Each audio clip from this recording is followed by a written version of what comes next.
For most kids nowadays, social media is part of everyday life, but for many of their parents, it is not. As MyTV20's Jorge Avian tells us, more and more programs to help parents learn how to use social media are popping up.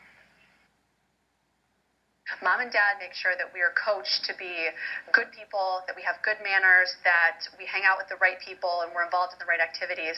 So to make sure kids continue to do the right thing, Emily Hay founded HeyTheirSocialMedia.com to teach parents how to use sites such as Facebook and Twitter to be able to parent their kids online.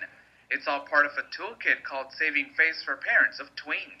There are definitely some pieces where the parents need to make sure that they are aware of their child's activity. And for example, on Facebook, you are able to fix in the settings so any activity happening on your child's Facebook timeline goes to perhaps a parent's email address, for example. Emily launched her site earlier this month after noticing the need for parents to become social media savvy to protect their children from the dangers of the internet, especially right before school starts when they're getting ready to meet dozens of new potential social media friends. The best thing, as long as we know we're being watched, we tend to behave differently. So again, if a parent is telling their child that I'm going to be aware of what you're doing on social media, then of course it's a good precaution. So the kids know, well, I'm not operating in a vacuum on Facebook. Mom and Dad are going to be able to see what I'm up to.